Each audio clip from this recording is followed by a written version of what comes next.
अवश्य मिटाएंगे। भाई राजीव जी को आमंत्रित करता हूं इस उद्बोधन के लिए।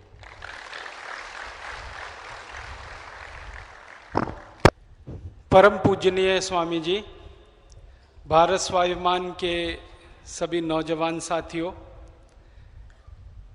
आज का जो विषय है वो भारत में गुलामी की निशानियां, ये विषय स्वामी जी द्वारा निर्देशित है। इस विषय पर मैं आपके सामने कुछ सूचनाएं, कुछ तथ्य, कुछ जानकारियां रखने की कोशिश करूंगा और आप सबसे इस बात के लिए निवेदन करूंगा कि इस विषय पर लगातार आप चिंतन करें, मनन करें और आज नहीं तो कल भारत स्वाभिमान की तरफ से कोई ऐसा कार्य करें कि ये गुलामी की निशानियां हमेशा के लिए मिट जाएं।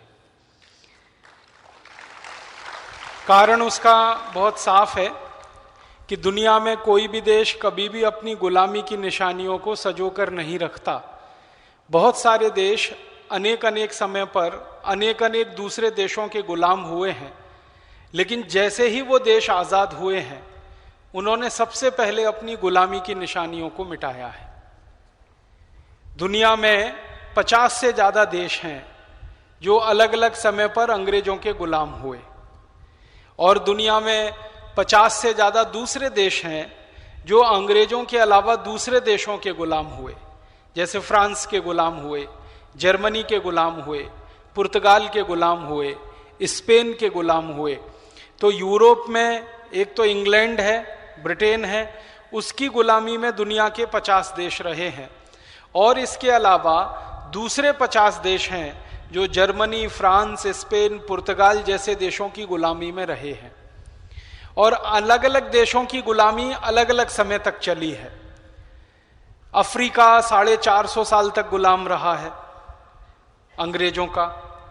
इसी तरह से अफ्रीका के जो पड़ोसी देश हैं वो अंग्रेजों के 450 साल तक गुलाम रहे हैं। कुछ एक देश 500 साल तक भी गुलाम रहे हैं इंग्लैंड के। भारत लगभग 250 वर्षों तक गुलाम रहा इंग्लैंड का। इसी तरह से स्पेन, पुर्तगाल, जर्मनी और फ्रांस की गुलामी में कोई देश 100 साल रहा, कोई 150 साल रहा। अल्जीरिया नाम का एक छोटा सा देश है, वो फ्रांस की गुलामी में 350 साल रहा। तो ऐसे अलग अलग देशों ने अलग अलग समय पर, मिस्र नाम का एक देश है वो अंग्रेजों की गुलामी में सैकड़ों साल तक रहा है। तो अलग अलग देश अलग अलग समय पर अंग्रेजों की गुलामी में, दूसरे देशों की गुलामी में है। पिछले 1000 साल का दुनिया का इतिहास आप पढ़ेंगे तो उनमें ऐसी ही बातें दिखाई देती हैं। इस देश ने उसको गुलाम बनाया, उसने उसको गुलाम बनाया। ये यूरोप में सबसे ज्यादा रहा है। अमेरिका खुद लगभग 250 साल तक इंग्लैंड का गुलाम रहा है। इंग्लैंड के पहले स्पेन का गुलाम रहा है अमेरिका। तो हर समय अलग अलग देश अलग अलग समय पर दूसरों के गुलाम होते रहे हैं। लेकिन आजादी मिलने के बाद उन देशों ने सबसे पहला जो काम किया है, अपनी गुलामी की निशानियों को मिटाने का किया है। यही उनके आजाद होने का सबसे बड़ा सबूत होता है, उनके स्वतंत्र होने का सबूत होता है। जब आप स्वतंत्र हो गए, आजाद हो गए, तो आपका सबूत क्या है? तो आपने गुलामी की सारी निशानियां मिटा दी, मन से भी मिटा दी, तन से भी मिटा दी, वतन से भी मिटा दी। तब जाकर हम मानते हैं कि हाँ, हम स्वतंत्र हो गए, आजाद हो गए। सभी देश ऐसा करते रहे हैं। मैं एक देश की छोटी सी बात बताऊं आपको। इजिप्ट नाम का एक बहुत छोटा सा देश है जिसको मिस्र कहते हैं। उसका असली नाम मिस्र है। इजिप्ट नाम अंग्रेजों ने रखा क्योंकि अंग्रेजों को मिस्र का प्रोनाउंसिएशन नहीं आता था, इसलिए उसका नाम बदल के उन्होंने इजिप्ट कर दिया। मिस्र देश जब गुलाम हुआ अंग्रेजों का काफी लंबे समय तक, तो मिस्र की भाषा बदल गई, भूषा बदल गई, भोजन बदल गया, भेषज बदल गया, सब बदल गया। जैसे ही मिस्र आजाद हुआ तो आजादी के बाद सबसे पहला राष्ट्रपति वहां पर बना, उनका नाम था कमाल पाशा। जानते हैं उन्होंने सबसे पहला जो संवैधानिक कार्य किया अपने देश में, वो ये कि अंग्रेजी भाषा को पूरे देश में से जड़ मूल से खत्म कर दिया उन्होंने। पूरे देश में से जड़ मूल से खत्म कर दिया अंग्रेजी भाषा को। और पूरी की पूरी मिस्र की अपनी जो मूल भाषा थी, जो बहुत पुराने समय पर लोगों को मालूम थी और लोग भूल गए थे, उसकी लिपि भूल गए थे, भाषा के शब्द भूल गए थे, भाषा का संस्कार चला गया था, अपनी शैली भूल गए थे क्योंकि ज्यादा समय तक अंग्रेजी में डूबे रहे। वो सारी की सारी पुरानी शैली को, पुरानी भाषा को, पुराने प्रोनाउंसिएशन को, उच्चारण को, सारा कुछ कमाल पाशा ने वापस लाया। और आपको सुनकर ताज्जुब होगा कि बहुत छोटा देश है मिस्र, उस छोटे से देश पर इतना दबाव था, आज़ादी के बाद उनको अपनी भाषा नहीं लानी चाहिए, अंग्रेजी में ही काम चलाना चाहिए। तो कमाल पाशा अक्सर ये कहा करते थे कि गुलाम देश में हम अंग्रेजी बोलते थे तब हमारी मजबूरी थी, आजाद देश में हम अंग्रेजी बोलें ये शर्मनाक है, ये अफसोस की बात है। इसलिए हम आजाद देश में अपनी भाषा बोलेंगे, और उन्होंने अपनी भाषा को लाया। ये मैंने आपको मिस्र की एक छोटी सी बात बताई। ऐसे ही जर्मनी में, फ्रांस में आप कभी भी जाके देखेंगे, अपनी भाषा का गर्व इतना जबरदस्त है उन लोगों को।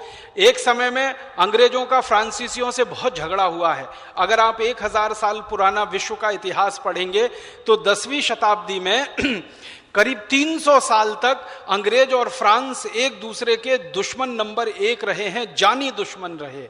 कभी अंग्रेजों ने फ्रांसीसियों का नुकसान कर दिया, कभी फ्रांसीसियों ने अंग्रेजों का नुकसान कर दिया। एक बार फ्रांसीसी मजबूत हो गए तो अंग्रेजों पे कब्जा कर लिया।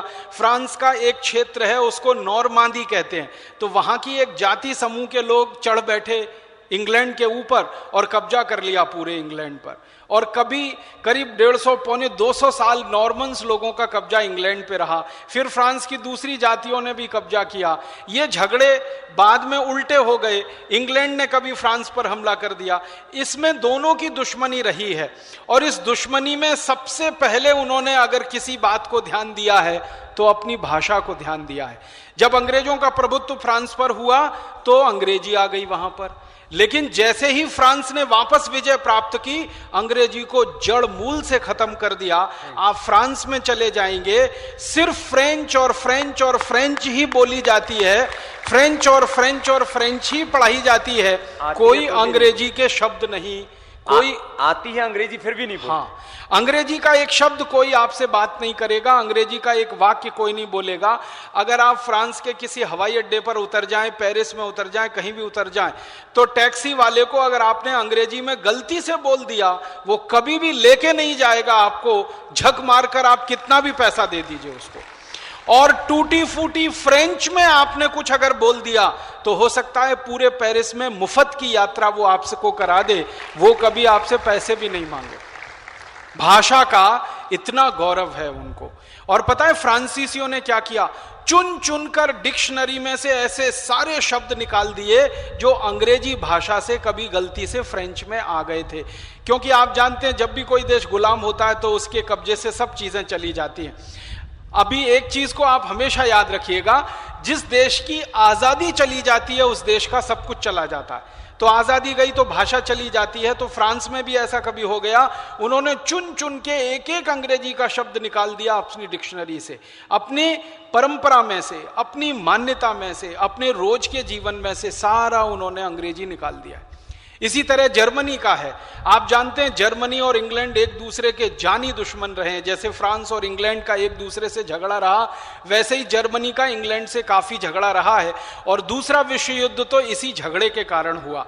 आपने अगर सेकेंड वर्ल्ड वॉर की हिस्ट्री पढ़ी होगी तो जर्मनी का हिटलर और ये इंग्लैंड का क्लेमेंट आर एटली और विंस्टन चर्चिल, दो बड़े नेता उस जमाने के, इनके आपसी अहंकारों के टक्कर में दो युद्ध हो गए, दूसरा विश्व युद्ध हो गया।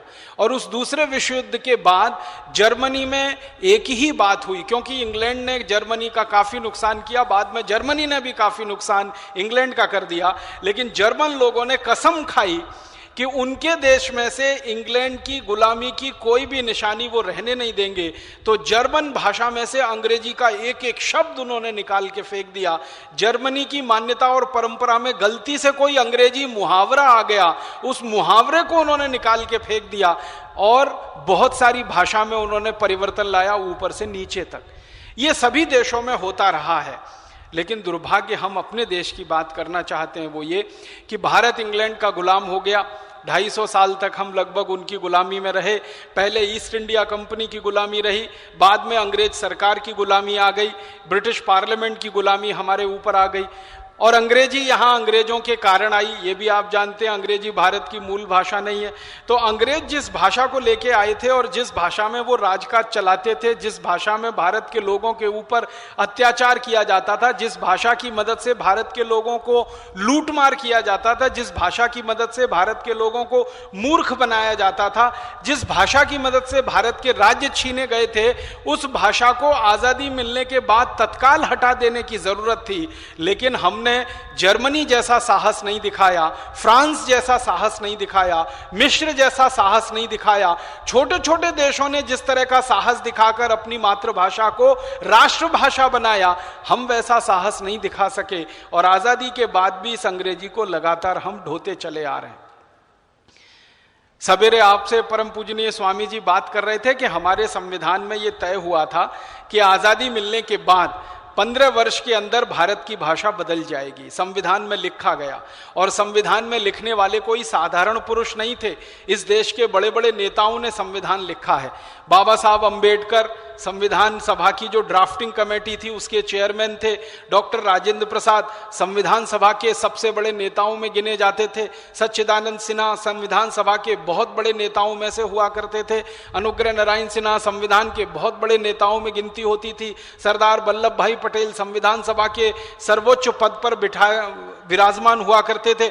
ऐसे 319 बड़े नेताओं ने हिंदुस्तान का संविधान लिखा, और वो सारे के सारे बड़े नेता इस देश के मूर्धन्य लोग थे, विद्वान लोग थे, चोटी के लोग थे। समाज के लोगों ने उनको संविधान सभा के लिए चुनकर भेजा था। आपको मालूम है, हमारे देश के ये 300